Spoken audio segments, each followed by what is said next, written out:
So ito na nga yung ating pa-room tour guys sa the Branksome Hotel and Residences.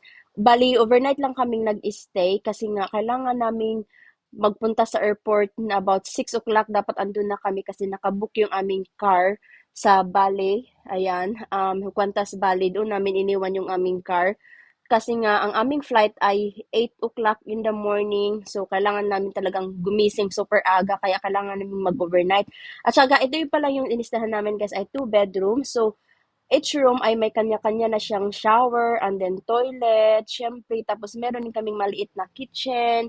And then, ang ganda ng mga amenity nila guys. As in, meron nga pala kaming mga ano dito oh. Ayan, shower at saka, shower.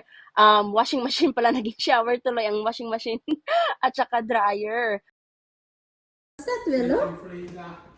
It's a freezer. Oh, that's so sugar. That's ice. Shall we open on top? Close it first. And then open the top one. What is it? Oh, that's all the plates, the bowls.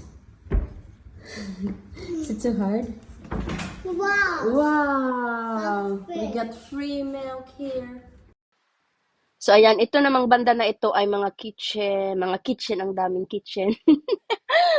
So, ayan, ito na yung kitchen, guys. Siyempre, meron din tayong palibreng kape dyan, sugar, tea, and then, ayan, ito na yung, sink. Tapos, ito yung sala. Ang laki niya, guys, talaga, as in, pangmalakihang pamilya talaga ito. And we really need this size talaga kasi nga, syempre, tatlo ang aking mga Junakis, kaya, ayan, may space silang takbo-takbo. At saka, ang kagandahan dito, guys, kasi nga, syempre, ang mga boys ko nga mahilig sa airplane. Kaya, ayan sila, guys, nag-atang na sila sa mga airplane nga moagi din ha.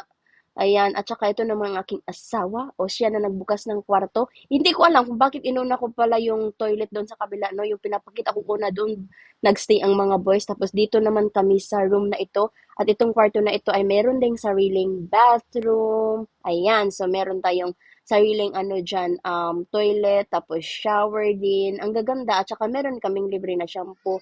And also guys, ang meron din pala kaming mga amenities na sobrang napakaganda. Merong tawag air plug, ganon. Tapos merong toothbrush and toothpaste. Ayan, tinawag na ako ni Welo. Hold on, Welo. I'll be there soon. O, diba? Tapos meron ding safe dito, guys. So, dito nyo ilagay ang mga milyones nyo. Ako, wala kasi wala akong milyones. Charot. Siyempre, aura din ng Inday kasi ang laki-laki ng mirror dito kasi lahat ng katawan ko. Charot. Tapos ito na yung dining. Napakita ko na ito kanina. Tapos ito naman, ay, na-prank kami. Hindi pa pala to open. So, magantay muna kami may darating na yawe. Oh, this is This is the oh, Well, this is the restaurant. this is our No, Blackie, that's room. right.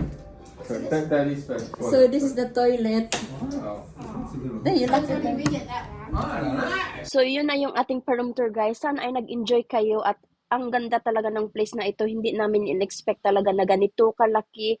As in, grabe. Ito pala ay open noong 2022 pa. So, sobrang bago pa talaga niya. Thank you guys for watching. Please follow, like, and share. God bless everyone.